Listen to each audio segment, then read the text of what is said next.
манучер раҳмонов тӯли 11 сол мешавад ки дар театри давлатии академияи опера ва балети тоҷикистон ба номи Садриддин Айнӣ фаъолияти корӣ дорад. ӯ дар аввалҳо ҳамчун овозхони хор фаъолият мекард. баъд аз оне ки аз худ маҳорати баланди касбӣ нишон доду дар намоишҳои театрӣ фаъолона иштирок намуд, ӯро ба сафи якахонон шомил намуданд. манучер ҳанӯз аз синни хурдсолӣ ба мусиқӣ таваҷҷӯҳ дошт. бо раҳнамоиҳои волидайн дар мактаби мусиқии шаҳри Турсунзода таҳсил кардааст. баъди хатми мактаби миёна ба консерваторияи миллии Тоҷикистон ба номи Талабхоҷа Сатторов дохил шуда, дар ин даргоҳи ҳунар аз устодони ботаҷриба таълим гирифтааст.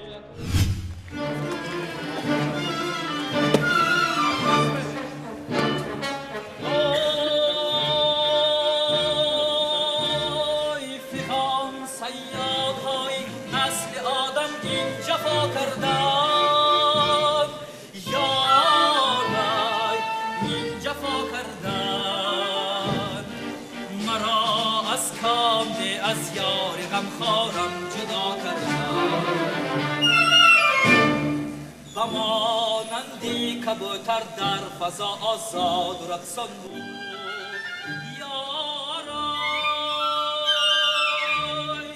و قصر شاه آوردند و مرغی بسته پا کردند. من در مکتب صنعتی شهر ترسونزاده سال 97 به شعبه فورتپیانو داخل شدم. البته اولا خواهشی پدر و مادر بود.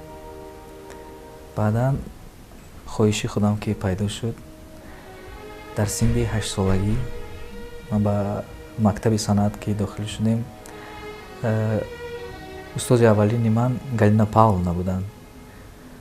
اون کس دستی ما رو روز کردن، ما آموختیم فورتپیانو رو و بعدا قریب که 3-4 سال من آموختم فورتپیانو رو. همون سالها 40 سالگی مکتب صنعت که بود در شهر ترسونزاده، متخصص صنعت پروفسور امروزه اصلالدین نظامов تشریف آورده بودند. من در این برنامه کنسرتی سرودی خوانده بودم. До свидания Москва نام داشت. Олимпийская мишка прощай هم خیلی بود سخنو. همون کس به من رقم تلفن و همون ویزیتکاشونه дода будану таклиф кардан ки ба мактаби Малика Собирова ки имрӯза Миротулла Атоев аст, мактаби интернати мусиқӣ, ба онҷо таклиф карда буданд. мо баъдан омадем бо падарам. аз ҳамун лаҳзаҳо шавқи суруд хондан пайдо шуд. мо омадем, дидем азбаски камтар роҳ ки дурӣ ки кард, шароити падару модар чӣ хел медонем ки маъқул нашуд шароити зистан. ман нахондам ин мактаби интернатро ва дар ҳамун мактаби санъати шаҳри Турсунзода давом додем. ҷавонест пуркору сермаҳсул, доимо дар талош аст, то дар интихоби хеш нав ба нав чизеро омӯзад. операҳои ҷаҳониро дунбол мекунад, мехонад, тамрин мекунад, аз устодон каму костагиро мепурсаду нозикиҳои операхониро меомӯзад. як ҷавон писари бо лаёқат, бо овози хеле хушрӯй, маҳин, бо синну солаш ба нигоҳ накарда, бо як таҷрибаи оне ки чандин нақшҳои муҳимро, нақшҳои асосиро дар саҳнаи театри опера ва балет бо номи Садриддин Айнӣ офаридааст. манучер раҳмонов мешавад ки дар ҳақиқат ояндаи бузург дорад, ояндаи пеш бурдани театру бардоштани дараҷаи намоишҳои театр аз одаш мебарояд. манучер аз ҳамон шахсҳо аст ки натарсид, наҳаросид ва омада дар театр азоб кашид, меҳнат кард ва имрӯз ба як солисте ки مبادل شد که الکی جمهوری تاجیکستان را صنعت کسبی تاجیک رو الکی در دیگر جمهوری ها معرفی میکنند. من افتخار میکنم که در بری من همچون منوچهر بچه جوان هنرنمایی میکنند. ما الکی بسیار 3-4 دولت سفر کردیم، از اون جمله شام دوستی که ما همراه بودیم در شهر تاشکند و بعد روزهای فرهنگی جمهوری تاجیکستان در فدراسیون روسیه منوچهر شامل بود با اونجا.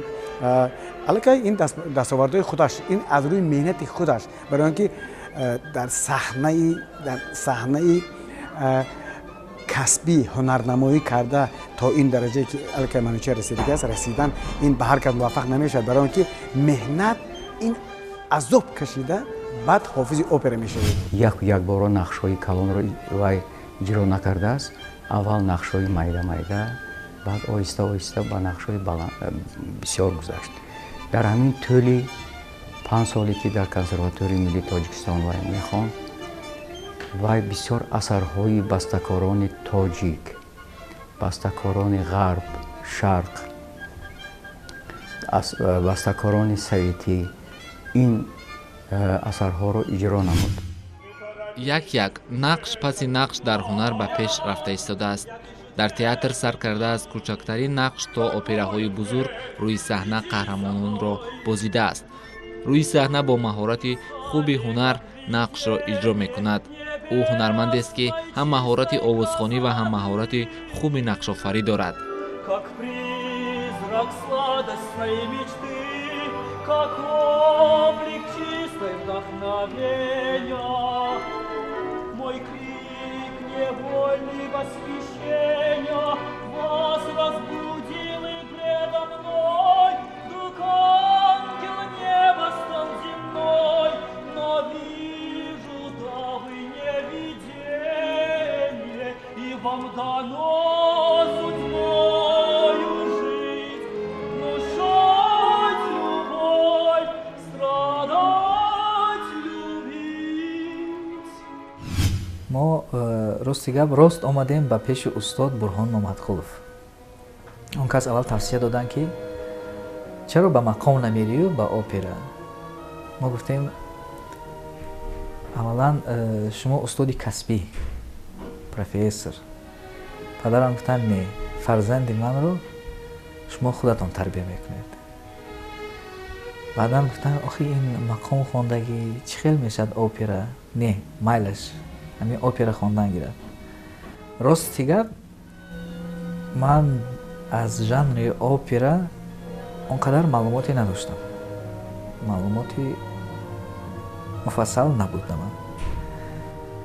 بعدن که در استاد سر کردیم درس آموزی رو با کورسی یکم داخل شدم کنسرواتوری ملی جمهوری تاجیکستان به نام طلب ستارов. شناس شدیم با ژانر اپرا.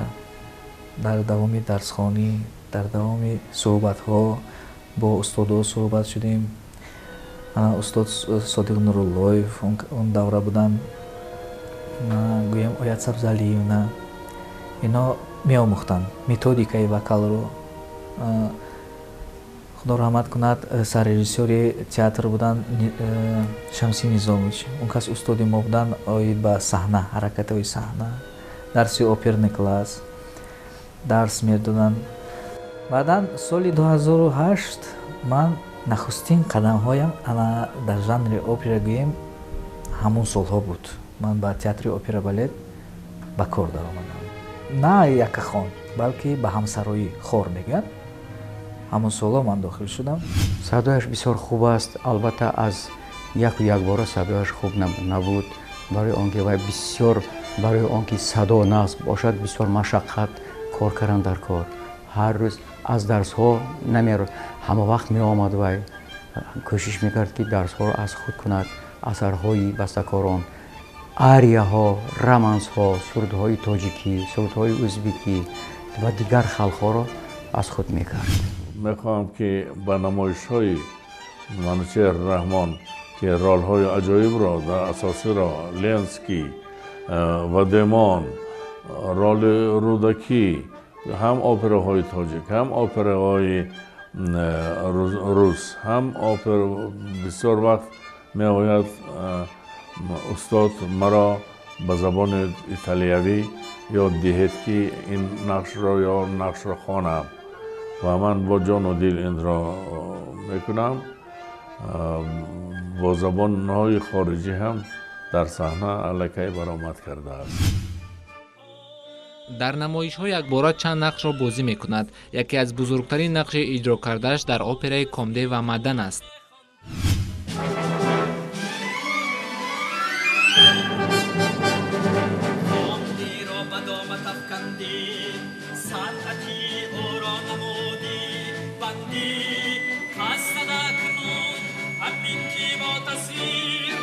از همایل به من زنی زنجیر نه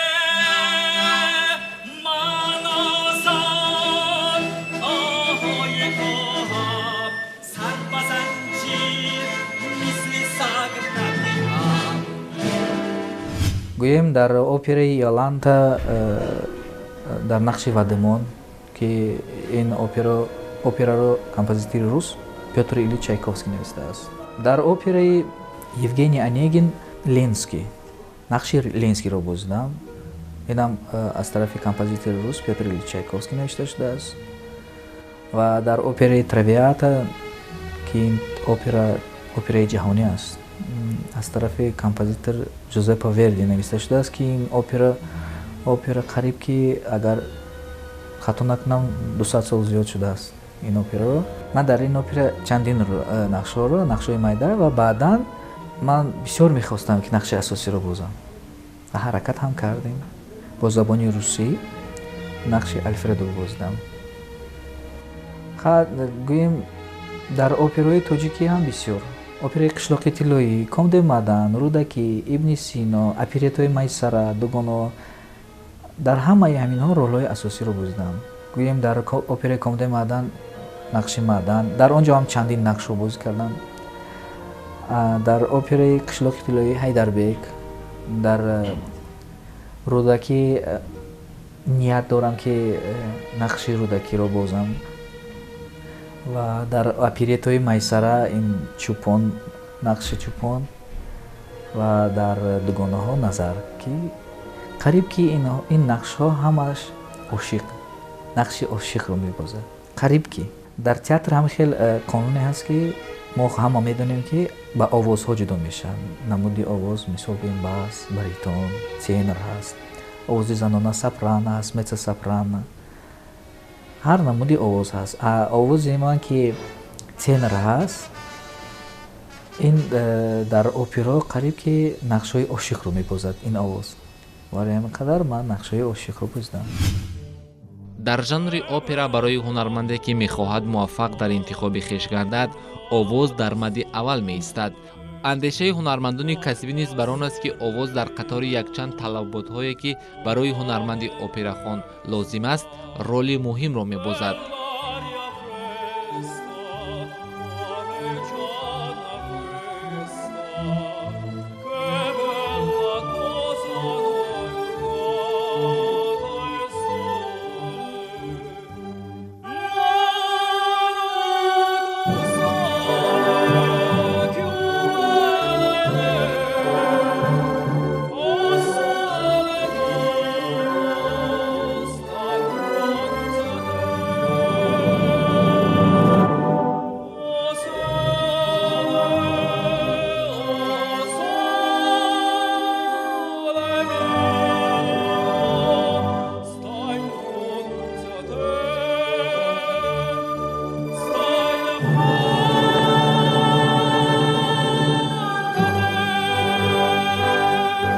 در ژانر اپرا برای موفق شدن اولا در چخیل که میگویند در سطح آواز بسیار کار کردن در کار.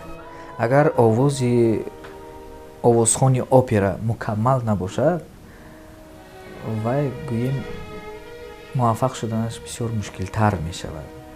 مهنت کردن در کار و البته سواد موسیقی داشتن در کار. سواد موسیقی اگر نباشد بسیار مشکل است. شما چه خیلی که میدونید، چه خیلی که دیدید، оперое ки мо тайёрӣ мекунем, тайёрӣ мебинем, нақшҳое ки мо меофарем зиёда аз 100 варақ 200 варақ ҳастанд. ҳар як ин нақш бо нота аст, фақат сухан нест. нота ки набошад ва мусиқӣ намешавад. мо медонем ин чизе. агар ба ин ён ҳофиз парвардигор худо табиат овози аҷоибро додагӣ бошад, ин як тӯҳфаи калон ҳам ба худи ҳофиз, ҳам ба тамошобиноне ки ин ҳофизро гӯш мекунанд, ҳам ба театре ки ҳамин тавр ҳофизро дорад. овоз ин дар якум ҷо. дуюм намоиши зоҳирӣ. сеюм чӣ тавре ки аллакай гуфтам маҳорати акторӣ. манучер аз он шахсоне ки тез азёд мекунад, ними гап гуфтаи режиссёрро мефаҳмад, аз ду сухан гуфтаи дирижёрро мефаҳмад. ин чизҳо бисёр аҳамияти калон дорад. агар инсон санъаткор слух мегӯянд шунавоӣ надошта бошад, бисёр мушкил аст. ин ҳам яке аз сароидониҳои касбӣ аст. ҳар кас ҳам наметавонад. аз он ҷо ман 2 сол 3 сол қариб тақрибан кор кардам. баъд ҳунари манро дида Шамсӣ Низомич ба Якахонӣ таклиф карданд. то он даме ки ба Якахонӣ таклиф карданд, ман чандин нақшҳо аввал офаридам. онҳо диданд дар саҳна, ҳатто дар барномаҳои кӯдакона, спектаклҳои кӯдакона, баъдан оста дар операҳо. албатта нақшҳои хурдак буд. Мажровский мегӯяд, нақшҳои хурд. ҳамин хел мана имрӯз дар саҳнаи опера яке аз нақшҳои калонтарин дар операҳо мехонам. миёни ҳунармандони касбӣ дар театри опера балети тоҷик фаъолият намуда маҳораташро рӯз аз рӯз хубтар мегардонад. ҳамин меҳнат, маҳорат ва завқи баланди Манучер Раҳмоновро ба назар гирифта, роҳбарияти театри опера балет ва вазорати фарҳанги ҷумҳурӣ ӯро соли 2010 ба унвони алучии фарҳанги ҷумҳурии Тоҷикистон қадрдонӣ намуданд. ҳамватанҳо мисли ман бехонмонҳои замон, вақти он шуд ки ниқори худ кашем, дар талоши бахти худ кӯшиш кунем. бо як нигоҳ, бо пластикаи зоҳирӣ, бо як темпераменти аҷоиб бисёр нақшҳоро офаридааст. ин хеле хуб аст, чунки аз даври пайдо шудани опера дар саҳна бисёр ҳофизо рост меистанду ягон ҳаракат нест бе ҳаракату бе як нигоҳи махсуси саҳнавию бе грим ҳамто мебароянду хушк овозро меронанд ва овози онҳо хушк садо медиҳад.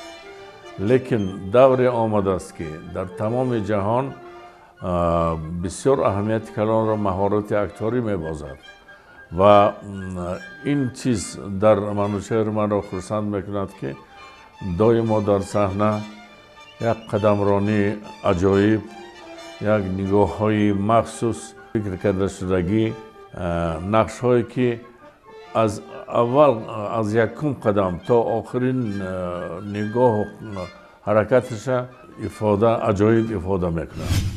Манучер дар қатори он талаботҳое ки барои ҳунарманди опера лозим ва зарурӣ дониста шудааст, инчунин забондониро барои нафаре ки ба опера рӯ овардааст муҳим арзёбӣ намуд.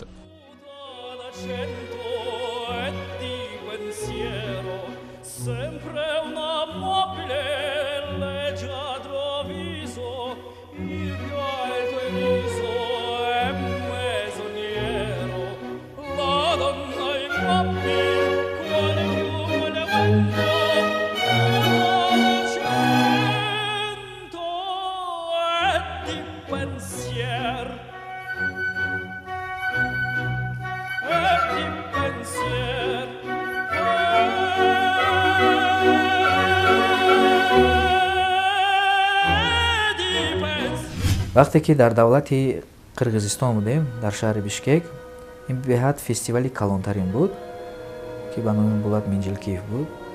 дар он ҷо тамоми сарояндаҳои операи ҷаҳонӣ буданд. аз театри калони Москва, аз театри Маринский Санкт Петербург, аз Турсия буданд, аз худи Қазоқистон Астана опера, аз Алмата буданд ва ҳофизои касбӣ буданд, операхонони касбии калон буданд ки онҳо тамоми гӯем умри санъати худро дар тамоми Европаю дар гӯем дигар давлатҳо гузаронанд. дар тамоми театрҳо қариб ки сароиданд. барои ҳофизи опера шунидани ин хел ҳофизо бисёр муҳим аст. бисёр муҳим аст. агар он ҳофизе ки дигар ҳофизоро гӯш намекунад аз онҳо ёд намегирад ва мукаммал шуда наметавонад. барои ҳофиз шунавоӣ бисёр чизи хуб аст. вақте ки ман рафтам шунидам асли операро аз онҳо боз шунидам, чӣ хел дуруст хондан, бо онҳо кор кардем. дар муҳлате ки ман мисол гӯем 11 рӯз намҷо будам, бо онҳо машқ кардем, тамрин кардем ва ё нозукиҳои операро ба мо нишондан. ана баъд аз сафаре ки дар он ҷо будам ман баргаштам, боз шавқу рағбати ман дучанд буд. шавқу рағбати ман бисёр бо дучанд шуд дар ин жанр. ман асли операро боз аз онҳо ёд гирифтам. ҳамроҳи ҳамкасбон аҳли театри давлатии академии опера ва балети тоҷикистон ба номи Садриддин Айнӣ ба кишварҳои зиёде сафарҳои ҳунарӣ дошта дар як қатор озмунҳои сатҳи миллӣ ва минтақавӣ иштирок намуда соҳиби ҷоиза ва мақомҳои ифтихорӣ гардидааст.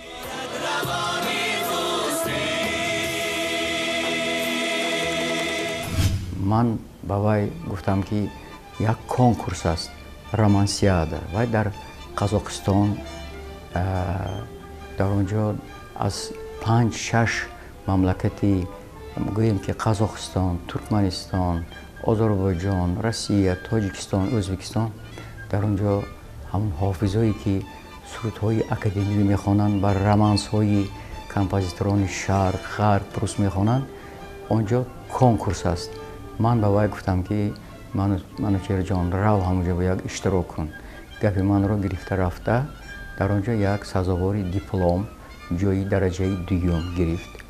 омад. албатта ин барои консерватории мо як фахр буд. аввалан ман дар озмуни байналмилалии романсиада 2011 дар шаҳри Шимкенти ҷумҳурии Қазоқистон иштирок доштам.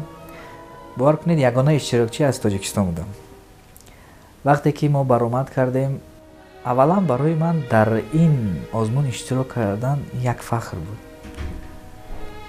вақте ки иштирок кардем, шинос шудем бо иштирокчиҳо буданд аз давлати Қазоқистон, худи Қазоқистон, Қирғизистон буданд, аз Ӯзбекистон буданд, аз Россия буданд, бисёр буданд, иштирокчиҳо беҳад бисёр буданд. хай мо баромад кардем, ҳунари худро нишон додем ва албатта соҳиби ҷоизаам гаштем, ҷои сеюм дар номинатсияи казахский романс. дар номинатсияи казахский романс суруди қазоқӣ хондем ва моро лоиқ диданд, ҷои сеюмро ба мо насиб гардонданд. ва баъдан буд соли 2012 дар Федератсияи Русия дар шаҳри Химки дар донишгоҳи МГУ ки мегӯянд, дар он ҷо бахшида ба 9 май озмун буд. номи озмун «Журавли над Россией» буд. дар он ҷо мо 2 нафар баромад кардем ва дар ҳамон ҷо ҳам ба ман ҷоизаи сеюм насиб гашт ва худи ҳофизи халқии рус Йосиф Кобзон ба мо ҷоизаро супуриданд. буданд сафарҳои ҳунарӣ дар давлати Қирғизистон, дар шаҳри Бишкек. бо ҳамсароён будем дар соли 2016 дар шаҳри Пекин, дар давлати Хитой. ва хайр чӣ хеле ки гуфтем, дар охирон сафари ҳунарии мо дар Федератсияи Русия рӯзҳои фарҳангӣ буд. дар мамлакатҳои хориҷа театри Москва, Ленинград, театри Калони шаҳри Москва дар ин саҳнаҳо аллакай баромад кардааст. Хеле муваффақияти калон пайдо кардааст.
манӯчеҳ раҳмонов зери роҳбарии ҳунарманди халқии тоҷикистон Бурҳон Маҳмадқулов сабақи овозу ҳунар гирифтаву то ҳанӯз аз устод дарс мегирад. нозукона кӯчактарин элементҳои санъати операро меомӯзад.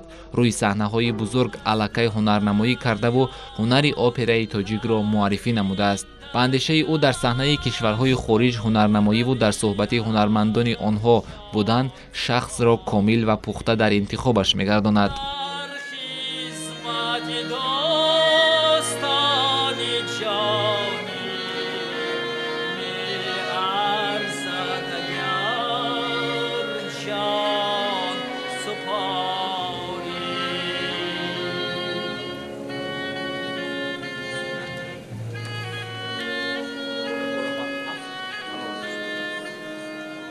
дигар дар фестивалҳо, дар гастролҳо рафта, дар конкурсҳо равад, агар дигар ҳофизҳо омода иштирок мекунанд ва мехонанд. вай мегӯянд ки харбуза аз харбуза ранг мегирад.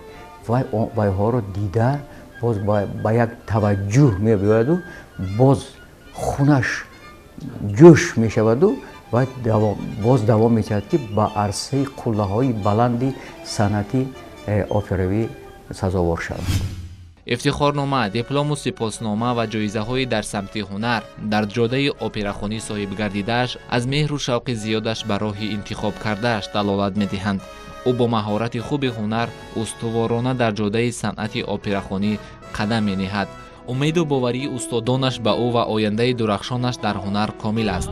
худ низ дар интихобаш талош барои хизмат дар роҳи пешбурди санъату фарҳанги миллӣ, барои боло бардоштани завқи шунавандааш дар опера, барои ҳиссагузорӣ дар муаррифии операҳои тоҷик мекӯшад қадре ҳам бошад хизмат намояд. марому мақсадаш фарҳанги волову пурғановати тоҷикро муаррифӣ намудан дар арсаи ҷаҳон асту бас. бо иродаи комил гуфта метавонам ки ҳамчун манӯчеҳ дар театр бачаҳо ҳастанд, меҳнат мекунанд. неки яке аз ҳунармандоне ки имрӯз дар театр ҳаст, театри тоҷик ифтихор аз он мекунад ки ҳамин хел ҷавон имрӯз дар театр ҳаст ва ман умедворам ки оянда аз манӯчеҳ як санъаткори олӣ баромаданаш мумкин аст, барои он ки меҳнат мекунад, серталаб аст, аз болои меҳнати худ меҳнат мекунад, бо сайқал медиҳад. барои ҳамин умедвор ҳастем ки оянда манӯчеҳ санъаткори асили касбии дунявӣ шуда метавонад. мефахрам ки ҳамин хел шогирд дорам дар оянда. вай барои он ки манӯчеҳ болои худаш ба ҳама вақт кор мекунад. вай ман ҳамин мисол ягон романс ё арио аз худ кардам, дигар ҳамун чанд сол ҳамина мехонам, гуфта намешинад. вай кофтукоф мекунад, мекобад ҳама вақт. ба наздики вай дар консерти ҳукуматӣ як дуэти мунзиф ва исои вақти баромада як дуэти нағз хон, ҳама вақт дар ҷустуҷӯе мебошад. ман мехоҳам ки дар оянда як аз манӯчеҳ як ҳофизи нағз хуб мебарояд ва рушди нумӯии Тоҷикистонро ба арсаи ҷаҳон мебардад. садо аз умқи вуҷуд бо эҳсос ба нуги забон меояду забон онро бо рангу тобишҳои гӯшнавозе ба шунавандаву бинанда мерасонад. садои малеҳ, гӯшнавоз, устувор ва ҷозибанок метавонад сарояндаро муваффақ гардонад ва ана ҳамин садо метавонад солҳои сол рӯи забонҳо бошаду дар дили шунаванда ҷойгузин. ана ҳамин гуна садо метавонад марзҳоро убур намояду қалбҳоро тасхир созад, ба он шарт ки агар ин садо бо завқ аз вуҷуди пурэҳсосу саропо ишқи ҳунарманд садо диҳад. дар ин сурат аст ки кас бо ин садо муваффақу комёби ҳунар мегардад.